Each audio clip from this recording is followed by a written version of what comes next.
네, 성경 말씀 보겠습니다. 성경 말씀은 신약 성경 고린도전서 제1장 2절에서 3절입니다. 고린도전서 제1장 2절에서 3절 말씀.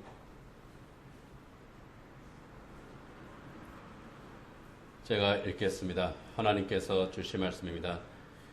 고린도에 있는 하나님의 교회 곧 그리스도 예수 안에서 거룩하여지고 성도라 부르심을 받은 자들과 또 각처에서 우리의 주 곧 그들과 우리의 주 되신 예수 그리스도의 이름을 부르는 모든 자들에게 하나님 우리 아버지와 주 예수 그리스도로부터 은혜와 평강이 있기를 원하노라. 아멘.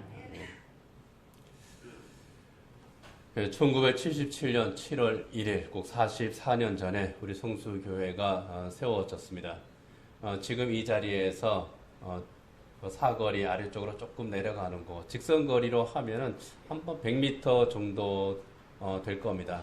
그 위치에 있는 2층에 우리 성수교회가 설립이 되었고 그 이듬해에 이곳으로 우리가 이전을 했습니다. 그 후로 지금까지 우리 성수교회 계속 이어져 왔고 이곳에서 우리가 신앙생활을 하고 있는 거죠. 우리 성수교회 안에서 태어나서 또 유아 세례를 받고 성인이 된 그런 그 믿음의 자녀들도 많습니다. 지금까지 인도하신 하나님 참 생각하면 감사한 일이 너무나도 많습니다. 우리 성수교회는 44년 전에 그렇게 세워졌지만은 역사상 첫 교회, 그것은 바로 예루살렘 교회죠. 예수님께서 부활 승천하신 후에 세워진 교회입니다. 마가 요한의 다락방에 모여서 함께 기도하던 제자들, 예수님의 명령에 따라서 예루살렘을 떠나지 않고 기도하던 바로 그들에게 성령께서 강림하셨습니다. 제자들이 성령 충만했습니다. 성령 충만해진 제자들이 예루살렘 거리로 달려나갔죠. 그들은 달려나가서 복음을 전합니다. 예수님의 십자가와 예수님의 부활을 전합니다. 예수님의 구주 되심을 전합니다. 이 복음을 들은 많은 사람들이 예수님을 구주로 영접하죠. 그리고 그들이 모여서 마음을 같이하여서 하나님의 말씀을 듣습니다. 성찬을 나누고 서로 교제합니다. 그 모습을 사도행전 2장 42절 이하에 기록하고 있습니다.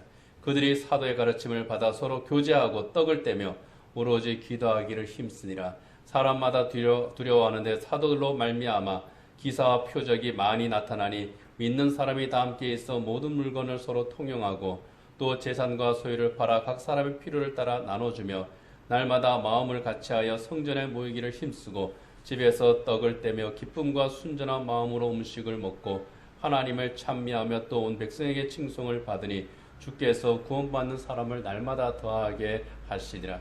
사도들의 가르침을 받았다고 하는 것은 그들이 복음을 들었다는 것을 의미합니다. 서로 교제하고 떡을 떼었다는 것은 성찬을 나눴음을 의미합니다.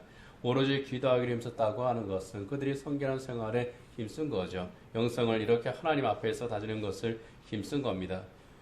그리고 그곳에 그 하나님께서 주시는 그런 표적이, 믿음의 표적이 일어납니다. 그들은 자기 재산을 내 것이라고 주장하지 않고 하나님께서 우리에게 맡기신 것, 이것을 함께 나누면서 그렇게 살았습니다. 그리고 그들이 집에서 떡을 떼며 기쁨과 순전한 마음으로 음식을 먹고 하나님을 찬미했다고 하는 것은 각 가정에서 뿐만이 아니라 여기에서 집은 성도들이 모인 그 집을 말합니다. 가정이 교회가 된 거예요. 그리고 믿는 사람들이 함께 모인 겁니다. 그곳에서 성찬과 예배가 일어났습니다. 그들의 모습을 보고 모든 사람들이 감탄을 합니다. 칭송을 받았습니다. 그곳에 구원받는 사람이 더하는 그런 은혜 역사가 일어난 거죠. 이것이 예루살렘 초대교회의 모습입니다. 이것을 원형교회라고 합니다. 이 원형교회의 내적인 모습을 회복하고자 하는 것이 그들과 지금 우리가 살아가는 그런 것 시대가 다릅니다. 상황이 다릅니다. 그렇지만은 본질은 같습니다. 그래서 그 본질을 회복하고자 하는 것이 모든 교회의 목표이기도 합니다. 예루살렘 교회에서 교회가 시작됐습니다. 예루살렘에서 시작된 교회, 예루살렘에만 머물러 있지를 않았죠. 예수님의 말씀대로 유대로 또 사마리아로 소아시아로 그리스로 로마로 복음이 전해졌습니다. 그리고 복음이 전해지는 곳마다 교회가 세워졌습니다. 마침내 우리나라에도 복음이 들어왔고 우리나라에도 교회가 세워졌죠. 우리나라에 세워진 교회는 참 특이하게도 선교사가 세운 교회가 아닙니다. 우리나라 사람들이 세웠습니다. 복음을 듣고 예수님을 믿은, 성경을 읽고 예수님을 믿은 그런 사람들이 우리나라 첫 그리스도인들입니다. 그 서상륜 하고 서경덕, 그렇죠. 서상륜, 서경덕 이 두 형제가 예수님을 믿었습니다. 황해도 장현 사람들이에요. 자기들이 살고 있는 동네 그 소래의 교회를 세웠습니다. 그 교회가 바로 소래교회입니다. 1883년 선교사는 1884년에 들어왔는데 그 한 해 전에 이미 우리나라에 교회가 세워진 겁니다. 그리고 44년 전인 1977년에 우리 성수교회가 세워졌죠. 그리고 그 이후에도 계속 교회들은 세워지고 또 하나님의 일을 감당을 하고 있습니다. 우리 교회 이름이 성수교회죠. 전사님이 우리 교회 왔을 때 성수교회가 무슨 뜻입니까? 하고 이제 물었습니다. 그리고 대체로 어디 가서 성수교회라고 그러면은 사람들이 열이면 열, 성수교회, 성수동에 있습니까? 그렇게 이제 묻습니다. 근데 성수동에 있어서 성수교회가 아닙니다. 한자로 쓰면은 거룩할 성자, 물수자, 그 성수교회죠. 천주교회에서 그 성당에 들어가려고 하면 그 입구에 성수대가 있죠. 그때 쓰는 그 성수와 한자로 똑같습니다. 그래서 그 전사님이 무슨 특별한 의미가 있는 겁니까? 하고 이제 물었습니다. 특별한 의미가 있죠. 우리 교단의 그 목회자를 양성하는 기관이 그 신학대학원, 고려신학대학원입니다. 거기에 김성수 교수라고 하는 분이 있습니다. 이분이 자기를 소개할 때 꼭 그런다 그래요. 성부, 성자, 성령, 삼위일체 계시고 그리고 성수가 있다. 그 성수 바로 김성수다. 사람들이 들으면은 금방 그 이름을 기억할 겁니다. 성부, 성자, 성령, 김성수. 근데 그건 조금 이제 거시기 이제 하죠. 그런데 그 말을 듣고 제가 그랬습니다. 야, 우리 교회가 진짜 성수다. 한자도 거룩할 성자, 물수자. 성부 거룩할 성, 성자 거룩할 성, 성령 거룩할 성, 성수 거룩할 성. 그리고 주님이 세우신 교회이니 성부, 성자, 성령 그리고 성수 교회 얼마나 좋으냐.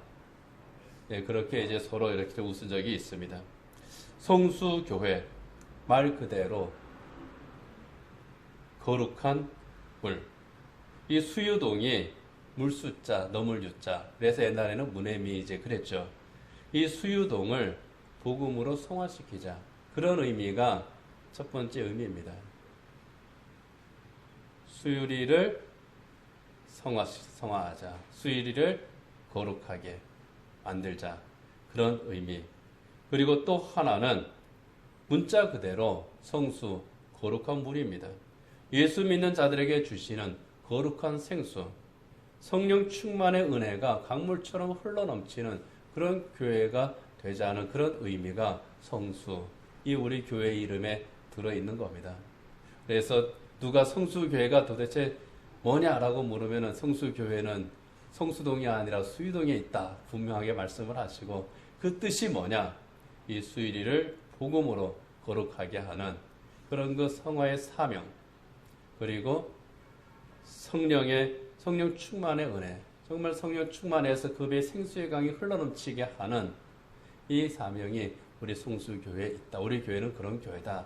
그렇게 소개하시면 됩니다. 그리고 우리 교회가 정말 그런 교회가 되어야 될 줄 믿습니다. 성령 충만과 지역사회의 복음화의 사명, 이것이 우리 교회에 주어진 사명이고 우리 교회 설립의 목적이기도 합니다. 우리 교회 설립 감사주의를 맞아서 교회가 무엇인지, 정말 우리 교회 존재의 이유가 무엇인지, 주님께서 우리에게 주신 교회 사명에 우리가 제대로 헌신하고 있는지 그것을 함께 생각하는 그런 시간이 되기를 원합니다. 교회라고 하는 이름은요, 마태복음 16장에 처음 나오죠. 예수님께서 가이사랴 빌립보로 내려가다가 제자들에게 물으십니다. 사람들이 나를 누구라고 하느냐? 여러 가지 대답이 나옵니다. 엘리야라고도 합니다. 엘리야, 그리고 또 누구죠? 갑자기 생각이 안 나네. 누굽니까?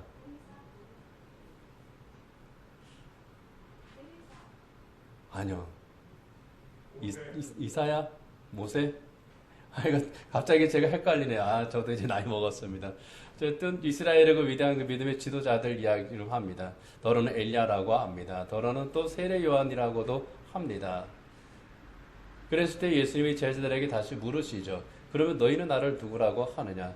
베드로가 대답합니다. 주는 그리스도시요 살아계신 하나님의 아들이십니다. 정말 가장 유명한 신앙 고백이면서 그리고 가장 분명한 신앙 고백입니다. 이 대답을 들은 예수님께서 너는 베드로다. 내가 이 반석 위에 내 교회를 세우겠다 말씀을 하셨죠. 이때 예수님께서 이 반석 위에 너의 그 신앙 고백 위에 내 교회를 세우겠다. 교회라고 하는 이 명칭이 여기에서 처음 나옵니다. 예수님의 이 말씀을 기억한 제자들이 그리스도인들의 공동체를 교회로 부른 겁니다. 우리는 교회다. 이 교회는 헬라어로 에클레시아죠. 이 에클레시아는 일반적으로는 민회를 뜻합니다. 마을이나 도시에서 어디 일이 생겼을 때 우리가 함께 감당한 어떤 목적이 있을 때에 모이는 겁니다. 그때 모였던 회의나 모임 이것이 이제 에클레시아예요. 그래서 신약 성경에 보면은 교회만 에클레시아라고 부른 것이 아니라 군중들을 에클레시아라고도 불렀습니다. 에베소에서 바울이 핍박을 당할 때 사람들이 모여서 마구 모함을 합니다. 그 사람들도 에클레시아 이렇게 불렀습니다. 그 시대에 에클레시아 그러면은 교회를 뜻한다기보다는 사람들이 모였구나. 무슨 일이 있어서 저 사람들이 모였구나. 그렇게 이제 인식을 한 거죠. 그런데 그리스도인들의 모임을 에클레시아로 계속 이제 부르니까 나중에는 에클레시아는 그리스도인들이 모이는 그 모임이구나. 그렇게 굳어지게 된 거예요. 그리고 에클레시아라고 하는 이 말은 원래 이제 합성어죠. 에크라고 하는 말과 칼레오라고 하는 말의 합성인데 에크는 이제 밖으로 그런 뜻입니다. 칼레오는 부르다 그런 뜻이에요. 밖으로 불러낸다 그런 의미입니다. 그렇지만 쓰이기는 모임이다, 회의다 그런 뜻으로 쓰인 거고요. 하지만 시간이 흘러가면서 에클레시아의 특별한 의미가 더해집니다. 그리스도인들의 모임에 특별한 의미가 더해지는 거예요. 신앙 고백적 의미가 더해지는 겁니다. 그것이 바로 이 세상에서 하나님께서 부르신 사람들, 하나님께서 불러내셔서 거룩하게 한 하나님의 사람들이라고 하는 그런 내적 의미가 거기에 생긴 겁니다. 그래서 오늘날은 에클레시아 그러면은 하나님께서 불러내신 거룩한 사람들의 공동체구나. 이렇게 우리가 이해를 합니다.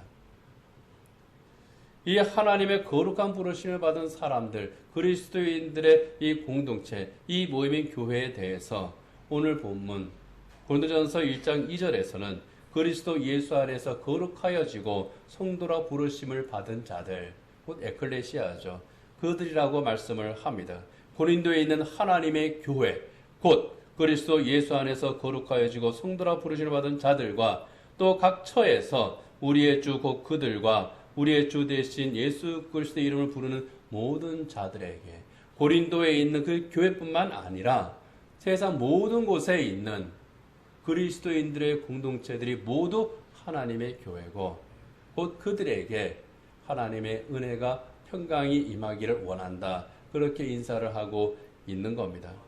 그리스도 예수 안에서 거룩하여졌다고 하는 것은요. 하나님께서 그들을 구별했음을 의미하죠. 거룩하다고 하는 이 말이 구별했다 그런 뜻이잖아요. 하나님께서 예수님의 십자가 은총으로 죄에서 구원하신 사람들, 하나님의 자녀로 구별하신 바로 그 사람들, 그들이 바로 성도입니다. 하나님께서 이 죄인들을 의롭다 인정하시고 너희들은 이제부터는 성도야. 이 성도들의 모임, 예수 그리스도를 믿고 예수 그리스도의 이름을 부르고 하나님께서 거룩하게 하신 바로 그 사람들의 모임이 에클레시아, 교회라고 하는 겁니다. 이 교회를 또 다른 측면에서 묘사하는 그런 내용들이 성경에 또 여러 군데 있습니다. 그 중에 대표적인 것만 잠시 살펴보면은요. 고린도전서 12장 27절에서는 너희는 그리스도의 몸이요 지체의 각 부분이라고 말씀을 합니다. 예수님께서 교회의 머리이시고 교회는 그리스도의 몸이라는 거죠. 그리고 성도들은 지체의 각 부분, 또 손으로 또 발로서 각자에게 주신 은사를 따라서 함께 섬기는 한 몸 공동체가 교회라는 겁니다. 그저 모였다가 흩어지는 그런 군중과 같은 그런 개념이 아니라는 겁니다. 극장에 와서 잘 만들어진 영화 한 편을 보고 감동을 받고 돌아가는 그런 그 군중이 아니라는 거예요. 야구 경기를 보기 위해서 모였다가 열광을 하고 집으로 돌아가는 그런 군중이 아니라 지체의 각 부분으로 서로 섬기는 공동체, 한 몸 공동체가 교회입니다. 그래서 또 다르게는 하나님의 가족으로 또 묘사를 합니다. 에베소서 2장 19절에 보면은 이제부터 너희는 외인도 아니요 나그네도 아니요 오직 성도들과 동일한 시민이요 하나님의 권속이라. 외인도 아니고 나그네도 아니라고 하는 이 말은 간단히 말하면요 타인이 아니라는 겁니다. 타인이 아니라는 거예요. 성도들과 동일한 시민이요 하나님의 권속이라. 서로 관계를 맺고 있는 공동체 이론. 그런데 특별히 동일한 시민, 권리를 가진 자, 하나님의 권속, 하나님의 가족이라는 겁니다. 권속은 한 집에 사는 사람들을 말합니다. 한 집에 사는 사람들. 그 당시에는 그 귀족과 평민, 노예 이렇게 이제 계급이 지어져 있는 그런 사회였죠. 그래서 한 집에 주인이 있고 노예가 있습니다. 그 집에 있는 그 모든 사람들, 그러니까 권속이라고 하면은요, 주인과 노예까지, 그 집에 일하는 사람들까지 다 포함하는 그런 개념입니다. 근데 여기에 특이한 게 하나 있습니다. 초대교회 성도들이 그렇게 우리는 한 권속이다라고 할 때에 그 시대 다른 사람들이 가지고 있었던 그 권속의 이해와는 좀 달라졌습니다. 피 한 방울 안 섞였다는 세상적인 의미에서 혈육이 아니라는 의미에서는 같은 권속입니다. 그러나 내적인 의미에서는 차원이 다릅니다. 일반적으로 권속은 주인이 있고 노예가 있습니다. 계급이 있어요. 같은 집에 살지만 서로 다릅니다. 그러나 그리스도인이 권속이 되었을 때에는 가족이 되는 겁니다. 초대교회 성도들은 서로를 어떻게 불렀습니까? 형제요, 자매라고 불렀습니다. 주인이 노예에게 형제, 자매 그렇게 불렀다는 겁니다. 그거 뭡니까? 한 인격으로 인정했음을 의미합니다. 우리 주 안에서 우리는 더 이상 주인과 노예의 그런 관계, 계급이 있는 그런 관계, 누구는 더 귀하고 누구는 천한 그런 사람이 아니다. 우리는 하나님 앞에서 모두 다 똑같은 사람들이요, 똑같은 하나님의 자녀다. 그런 의미에서 초대교회의 권속은 그 시대 사람들이 가지고 있던 권속의 개념과는 또 다른 진정한 가족의 의미. 예수 그리스도 안에서 우리는 한 믿음의 한 가족입니다. 그런 개념을 그들이 가지고 있었다는 겁니다. 우리는 예수 그리스도의 피로 새 생명을 얻은 하나님의 새로운 가족들이다. 그런 의미에서 동일한 천국 시민이요, 동일한 하나님의 가족, 하나님을 아버지로 부르는 믿음의 형제 자매로서 우리는 가족입니다. 이것이 교회의 내적인 그런 속성이죠. 그리고 또 하나는 함께 지어져 가는 성전이라는 겁니다. 에베소서 2장 20절에 22절에 보면은 너희는 사도들과 선지자들의 터 위에 세우심을 입은 자라. 이것은 말씀과 신앙 고백의 터 위에 세워졌음을 말합니다. 그리스도 예수께서 친히 모퉁이 돌이 되셨느니라. 우리의 표준이신 거죠. 그의 안에서 건물마다 서로 연결하여 주 안에서 성전이 되어가고 너희도 성령 안에서 하나님이 거하실 초소가 되기 위하여 그리스도 예수 안에서 함께 지어져 가느니라. 서로 협력하고 헌신하면서 함께 성화되어 가는 신앙 고백 공동체라는 겁니다. 여기에 중요한 단어가 있는데요. 뭐냐 하면은 주 안에서 성전이 되어 가고 그리스도 예수 안에서 함께 지어져 가느니라. 서로 연결해서 성전이 되어 가고 함께 지어져 가는 완성된 존재가 아니라 완성되어 가는 존재. 그런데 혼자 가는 존재가 아니라 함께 협력해서 가는 그런 존재. 이것이 초대교회 당시의 교회의 이해였습니다. 예수 그리스도 안에서 한 몸이 되었고 한 가족이 되었고 그리고 서로 협력해서 함께 이루어져 가는 그런 존재. 무엇에까지요? 그리스도의 장성한 분량에 이르기까지 예수 그리스도를 본받아서 함께 나아가는 공동체가 교회였습니다. 그래서 그들은 교회 안에서 인종의 벽을 넘고 신분의 벽을 넘어설 수가 있었던 겁니다. 이 교회가 중세에 또 근세에 이르면서 참 많이 타락을 했죠. 그 타락한 것 조금 옆으로 나가지만 그 타락한 것 가운데 하나가 뭡니까? 노예제도예요.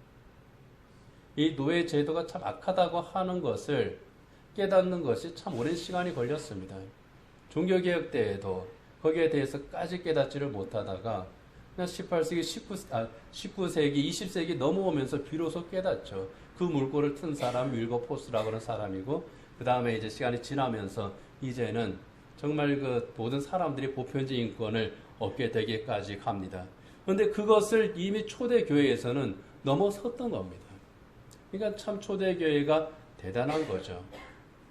예수 그리스도 안에서 진정으로 하나가 되었고 예수 그리스도 안에 진정으로 서로 사랑하고 정말 그리스도의 예수님의 마음으로 서로 섬기는 가운데에서 함께 성화되어가는 복된 공동체.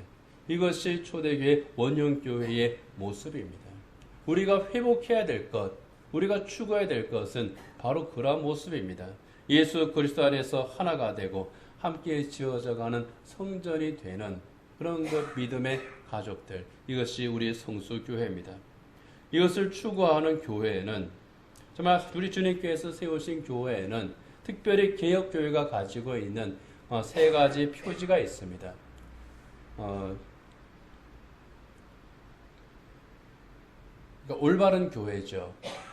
잘못된 그 길로 가는 그런 교회가 아니라 올바른 교회를 추구하는 개혁교회의 그 세 가지 표지. 그것은 말씀과 성례전과 권지. 이 세 가지입니다. 살아있는 하나님의 말씀, 복음이 제대로 선포되는 것. 이게 중요합니다. 특히 요즘처럼 세상의 것들이 교회에 많이 들어와 버린 그러한 시대. 세상의 것들이 하나님의 말씀까지도 오염시키고 정복해버린 그러한 시대. 이 시대에 복음이 정말 제대로 선포될 수 있어야 되고요. 우리가 복음을 가려서 깨달을 수가 있어야 되고요. 하나님의 말씀에 온전히 순종하고 주의 뜻에 헌신할 수가 있어야 되는 겁니다. 그래서 개혁교회의 정말 가장 중요한 표지, 하나님의 말씀이 살아있고 바르게 선포되고 그 말씀에 순종하고 헌신할 수 있는 것. 이것이 첫 번째 표지입니다. 두 번째 표지는 성례전입니다. 성례전은 세례와 성찬이죠. 성찬은 예수님께서 제정하신 겁니다. 십자가에 달리시기 전에 제자들에게 마지막 식사를 하시면서 빵과 포도주를 나누셨죠. 빵을 나눠주시면서 이것은 너희를 위하여 지키는 나의 살이다. 포도주를 나누시면서 이것은 너희를 위하여 흘리는 나의 피다. 예수님께서 우리를 대속하심을 우리가 기억하라고 하시는 예수님께서 제정하신 의식입니다. 그래서 교회는 모일 때에 이 성찬식을 거행합니다. 우리는 매주 성찬식을 거행하지는 않지만은 교회 중요한 절기 때에 이 성찬식을 거행하면서 우리 그 주님께서 우리를 위해서 행하신 그 모든 일들을 기억하죠. 그리고 사실 예배에 이 성찬의 의미들이 사실은 다 녹아 있습니다. 세례는 예수님의 희생으로 구원받은 성도들의 신앙 고백적인 행위입니다. 내가 이제는 죄에 대하여 죽고, 그러니까 옛사람이 죽고 예수 그리스도 안에서 다시 살아났습니다. 이제 나는 하나님의 새 사람이 되었습니다. 이것을 고백하는, 공동체 앞에서 고백을 하는 그런 신앙 고백 의식이 바로 세례입니다. 이 세례가 올바르게 시행이 되어야 되고요. 그리고 성찬이 올바르게 거행이 되어야 되는 겁니다. 이것이 두 번째 표지입니다. 세 번째 표지는 권징이에요. 이 권징이라고 하는 것은 교회 7위를 의미합니다. 7위는 예수 그리스도의 권위로 교회 안에서 또는 교회 전체가 또는 교회 안에서 잘못된 일이 있거나 또 그렇게 행하는 이가 있을 때에 그러니까 교회 분쟁을 일으키든지 또는 덕스럽지 않은 일을 한다든지 또는 이단에 빠졌다든지 그러한 일이 있을 때에 치리하는 겁니다. 그래서 우리 교단 헌법에 보면은 이 권징은 교회의 진리를 보호하며 교회의 정결과 덕을 세움으로써 성도들이 바르고 신실하게 신앙생활을 하도록 하기 위해서 교회가 치리하는 것이다. 그렇게 정리가 되어 있습니다. 권징이 올바르게 행해져야 한다는 겁니다. 그 권징의 목적은 교회가 교회의 정체성을 지키도록 하는 데 있습니다. 사실 이 권징은 행해지지 않는 것이 좋습니다. 권징이 행해지게 되면 교회에 문제가 있다는 거거든요. 사람들이 살면서 법원에 안 가는 게 좋잖아요. 그것과 마찬가지로 권징이 시행되지 않을수록 그 교회는 좋은 교회입니다. 그러나 권징이 시행되어야 할 때에는 권징이 또 날카롭게 시행이 되어야 되는 거죠. 지금까지 우리 교회에서 드러나게 권징이 시행된 적은 없지만은 혹시라도 만약에 교회에서 권징이 시행이 된다면은 권징을 받는 사람은 이것은 나에게 불이익을 주기 위해서가 아니라 내 신앙의 유익을 위해서 교회가 권징을 행하는 것이구나. 그리고 교회가 권징을 행할 때에 또 그것을 보게 되는 사람들은 이것은 저 사람 또는 그 일의 영적인 유익을 위해서 권징이 시행이 되는 것이구나 생각을 하고 그 유익을 위해서 이 권징의 좋은 결과를 위해서 기도하면서 지켜보는 것 이것이 좋습니다. 주님께서 맡기신 이 교회의 본질적인 사명을 제대로 감당하게 하기 위해서 시행되는 것이기 때문입니다. 교회가 가지고 있는 본질적인 사명들이 여러 가지 있습니다. 그 중에서 가장 근본적인 사명, 주님께서 직접 명령하신 사명, 그것은 바로 복음을 전하는 겁니다. 복음을 전하고 복음 위에서 자라가고 복음 위에서 열매를 맺는 거죠. 복음을 들은 그리스도인들이 성령 안에서 하나가 되어서 하나님 앞으로 함께 나아가는 겁니다. 예수님을 닮아가는 이 그리스도인들이 주 안에서 같이 예수님을 닮아가는 그리스도인들이 지체로서 서로 사랑하고요. 또 서로 섬기는 가운데에 이 안에 천국의 기쁨이 임하는 겁니다. 이 세상에서 소금과 빛의 삶을 사는 거죠. 그럼으로써 이 세상 속에 있는 그리스도인으로서 생명의 빛을 비추는 겁니다. 교회 안에서만 생명의 빛 많이 비추지 말고요. 교회 밖에서 생명의 빛을 비춰야 되는 겁니다. 교회 안에는 주님으로 인해서 이미 다 밝아졌어요. 정말 우리가 빛을 비춰야 되는 데는 교회 안이 아니라 교회 밖입니다. 세상입니다. 그런데 이게 뒤집힌 경우를 많이 봅니다. 교회 안에서는 빛이 굉장히 밝습니다. 교회 안에서는 누구보다 좋은 그리스도인입니다. 그런데 밖으로 나가면은 빛이 꺼져 버려요. 밖으로 나가면은 그리스도인인지 아닌지 구분이 안 됩니다. 어떤 경우에는 아마 직장인 그리스도인들이 가끔 토라는 것 중에 하나가 우리 직장에 있는 아무개는 교회 다닌다는 말을 제발 안 했으면 좋겠다. 그런데 그런 말을 듣는 당사자가 되면은 안 됩니다. 그들은 빛을 밝히는 자들이 아니라 오히려 어둠을 깊게 하는 자들이에요. 맛을 잃어버린 소금이 되는 겁니다. 아닙니다. 세상에서 맛을 내는 소금이 되어야 되고요. 세상에서 빛을 밝히는 그리스도인들이 되어야 됩니다. 그렇게 해서 복음을 전하고 그렇게 해서 생명의 열매를 풍성하게 맺는 것. 그것이 바로 그리스도인의 삶이고 그것이 교회의 본질적인 사명입니다. 이 사명을 위해서 예루살렘 교회가 태어난 거죠. 예루살렘 교회가 이 사명을 제대로 수행하면서 복음을 전했고 그리고 이 복음이 전해지고 또 전해져서 우리나라에 들어왔고 그리고 우리 교회가 이곳에 또 세워지게 된 겁니다. 우리 교회를 하나님께서 세우신 뜻, 이 성수교회로 우리를 불러주신 하나님의 뜻을 우리가 헤아려 봐야 될 줄 믿습니다. 그런 면에서 우리 성수교회 참된 신앙 고백의 공동체가 되기를 원합니다. 적어도 우리 성수교회 성도들이 드리는 그 신앙 고백은 가짜가 아니라 거짓된 것이 아니라 진실된 것이고 참된 그런 그 신앙 고백이 되기를 원합니다. 그 신앙 고백을 서로 나누는 공동체, 이 신앙 고백으로 함께 가는 그런 공동체, 이게 우리 성수교회가 될 수 있기를 원합니다. 이 신앙 고백 위에 서로 사랑하는 그런 믿음의 식구가 또한 되기를 원합니다. 예수 그리스도의 사랑으로 서로 사랑하는 공동체. 사랑을 잃어버린 새 시대라 그러잖아요. 사랑이 적어도 교회 안에서는 사랑이 살아있는 교회, 교회 안에서는 그 사랑을 서로 나누는 교회. 우리가 어떻게 그것을 나누는지는 모른다고 할지라도 적어도 이 교회 안에서만큼은 우리 믿음의 식구들 사이에서는 주님의 사랑을 우리가 느낄 수 있으면 좋겠습니다. 아, 저 사람이 날 정말 주님의 사랑으로 날 사랑하는구나. 그 사랑의 수고와 그 사랑의 기도가 있구나. 우리에게 주신 것들이 있습니다.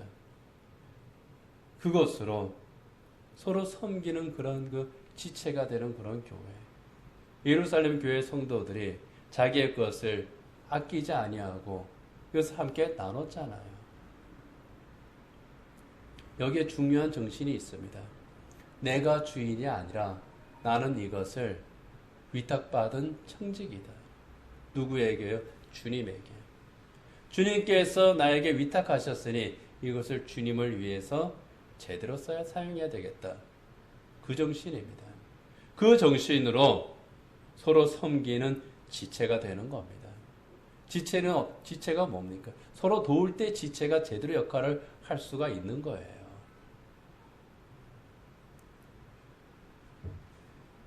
그렇게 함께 지어져 가는 성전, 완성된 존재가 아닙니다. 그렇기 때문에 우리는 겸손해야 되죠.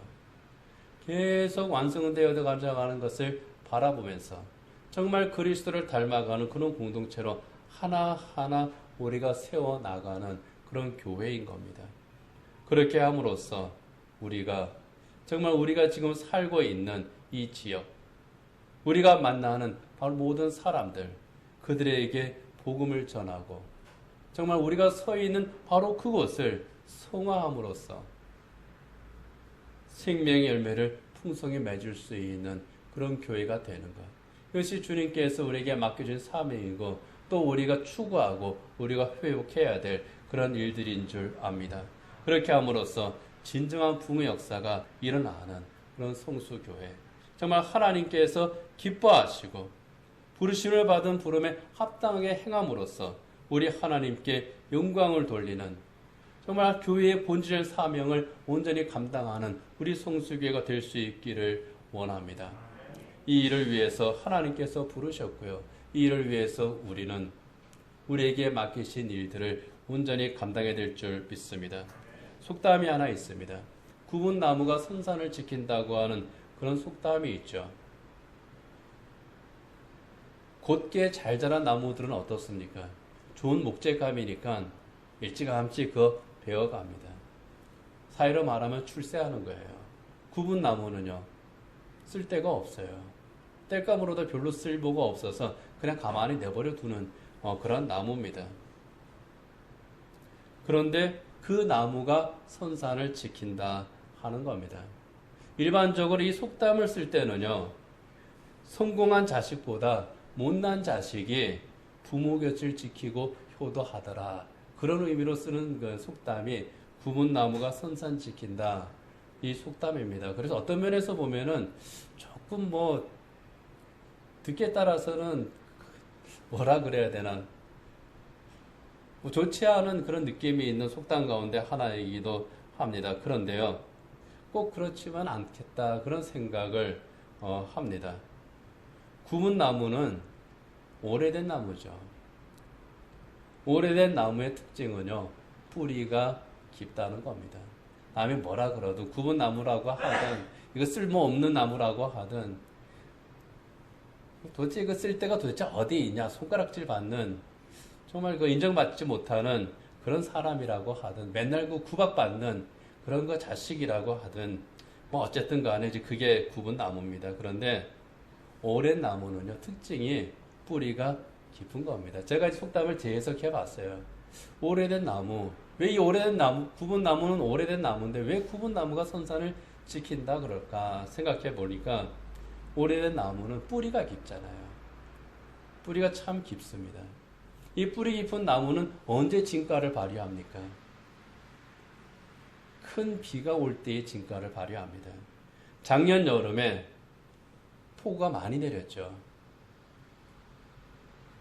어느 지방인지는 모르겠는데 그 산 아래에 있던 집을 갑자기 산 위에서 그 산사태가 일어나면서 흙더미가 덮친 사건이 있었습니다. 물론 산사태는 어느 곳에든지 일어납니다. 우면산에서도 큰 사건이 일어난 적이 있고요. 그런데 그곳은 지형적으로 산사태가 일어날 수 없는 지형이고 일어나더라도 그 집 쪽으로는 흙더미가 물어져 내릴 리가 없는 그런 곳이라고 합니다. 모녀가 참사를 당한 곳이었거든요. 조사를 해봤습니다. 그랬더니 그 집 뒤에 있는 그런 거 언덕 그 위쪽에 오래된 나무들이 있었는데 그 나무들을 싹 베어냈답니다. 그리고 거기에 새로 나무를 심었다는 거예요. 그때 비가 내린 겁니다. 오래된 나무가 있는 그런 곳들은 이 나무 뿌리가 흙을 꽉 움켜쥐고 있어서 무너지지 않도록 지켰다는 거예요. 그런데 새로 심은 나무들이 있는 그곳, 이 나무들의 뿌리가 얕아서 이 폭우에 흙을 지키지 못했다는 거예요. 감당하지 못해서. 그 나무들도 떠내려가고 그리고 흙더미가 무너져 내려서 안타깝게도 참사가 일어난 겁니다. 구분 나무가 선산 지킨다고 하는 것이 그런 의미겠다. 그런 생각을 합니다. 중요한 것은 구분 나무냐 고든 나무냐 잘생긴 나무냐 못난 나무냐 그게 아닌 것 같아요. 뿌리가 얼마나 깊으냐 그겁니다. 뿌리가 깊은 나무가 산을 지키고요. 위기를 이겨내게 하는 겁니다. 우리 교회 성도들을 생각했습니다. 오랫동안 우리 교회를 지켜온 성도들. 나이가 문제가 아닙니다. 연세가 많으신 분도 계시고 아직 어린 우리 친구들도 있습니다. 그렇지만 모두 오랫동안 우리 교회 이 자리를 함께 지켜왔죠. 어떤 경우에는 구분나무처럼 보이기도 합니다. 그러나 그들은 모두 뿌리 깊은 나무와 같습니다. 깊은 믿음의 뿌리가 있어요. 그분들의 기도의 뿌리가 있습니다. 섬김의 뿌리가 있습니다. 헌신의 뿌리가 있습니다. 뿌리 깊은 나무. 정말 이분들은 구분 나무라기보다는 뿌리가 깊은 나무들이 아닌가. 그래서 뿌리 깊은 나무가 이 성수교회라고 하는 이 산을 지금껏 지켜오지 않았는가. 뭐 그런 생각이 들었습니다. 지금 우리 교회는 어떤 면에서 보면 또 현실적으로 보면 그루터기만 남은 그런 나무처럼 보이기도 합니다. 그렇지만 우리 안에는 깊은 믿음의 뿌리가 있습니다. 기도의 뿌리, 말씀의 뿌리, 사랑의 뿌리. 정말 이 뿌리들이 이 그루터기를 움켜잡고 깊게 하나님 앞에서 그 뿌리들을 내리고 있다는 겁니다. 이 뿌리들이 살아있는 한 어떻습니까? 그루터기에서는 반드시 싹이 나죠. 싹이 자라서 가지가 됩니다. 가지에 잎이 무성해지고 열매가 풍성하게 맺히게 되는 겁니다. 지난 겨울 추위에 교회 화분들 가운데에 몇 개가 얼었다고 말씀을 드린 적이 있습니다. 그 중에 정말 큰 화분에 있던 이 앞에 있던 그 하얀 화분의 나무 이게 얼었습니다. 잎이 다 져버리고 말았어요. 가지들도 메말랐습니다. 죽었습니다. 혹시나 하고 지켜봤는데도 도저히 살아날 기미가 보이지 않습니다. 가지를 이렇게 만져보니까 이렇게 껍데기하고 그 안에 있는 그 줄기 사이가 틈이 이렇게 많이 벌어져 있어요. 그러면은 그건 말라버린 거예요. 꺾어보니까 뚝 하고 끊어집니다. 야, 이거 이제 죽었나 보다. 그래도 혹시나 하는 그런 생각이 뭐 한쪽이 있었어요. 그래서 그냥 그대로 이제 뒀습니다. 가끔가다 물을 주면서 그래 혹시 뿌리가 살아있을지도 모르겠다. 근데 기미가 보이질 않아요. 봄이 됐습니다. 4월이 지나고 5월이 되기까지도 도저히 표가 나지 않습니다. 그래서 밑둥만 남겨놓고 가지를 잘랐죠. 그런 놀랍게도요. 5월 지나고 6월이 넘어가니까 작은 싹이 밑둥에서 올라오기 시작하는 겁니다. 한 6월이 다 지날 때까지 안다면 얘는 이제 완전히 내가 뿌리까지 뽑아서 버리고 다른 화초 심어야 되겠다라고 생각하고 있는데 어느 날 보니까 정말 좁쌀만한 그런 그 싹이 그 밑둥에서 말 그대로 큰 나무 같으면 그게 바로 그루터기입니다. 거기에서 싹이 돋아 올라오고 있는 겁니다. 지금 잘 자라고 있습니다. 뿌리가 안 죽었어요. 뿌리가 살아있으니까 말라서 죽은 것처럼 생각하고 잘라내기까지 했지만 뿌리가 살아있으니까 그 그루터기에서 자라더라는 겁니다. 밤나무와 상수리나무가 배임을 당하여도 그 그루터기는 남아있는 것 같이 거룩한 씨가 이 땅의 그루터기니라. 이 하나님 말씀처럼 생명의 씨가 있으면 살아나는 겁니다. 중요한 것, 뿌리가 살아있는 겁니다. 뿌리가 살아있으니 때가 되었을 때 싹이 나는 거죠. 우리 성수교회 뿌리가 살아있으면 회복의 역사가 일어납니다. 부흥의 역사가 일어납니다. 하나님의 거룩한 부르심을 받은 사람들, 성도들이잖아요. 우리 성수교회 성도들의 공동체잖아요. 우리 성수교회 믿음의 식구들이 주 안에서 정말 하나가 될 때 교회의 본질을 우리가 함께 지키고 정말 성령의 은혜 가운데에서 우리에게 주신 사명을 함께 잘 감당해 나갈 때에 우리가 지체가 되어서 주의 일을 우리가 헌신할 때에 주님께서 우리에게 주신 교회 사명을 이루는 이 땅의 그루터기와 같은 우리 교회가 될 줄 믿습니다. 우리 성수교의 모든 믿음의 식구들 이렇게 믿음의 공동체로서 하나님의 부르심을 받은 하나님의 거룩한 본속들로서 함께 우리가 성전으로 지어져 가고 하나님께 영광 돌려 나갈 때에 오늘 본문 3절에서 하신 말씀처럼 하나님 우리 아버지와 주 예수 그리스도로부터 은혜와 평강이 넘치는 저와 여러분 되기를 주님의 이름으로 축복합니다.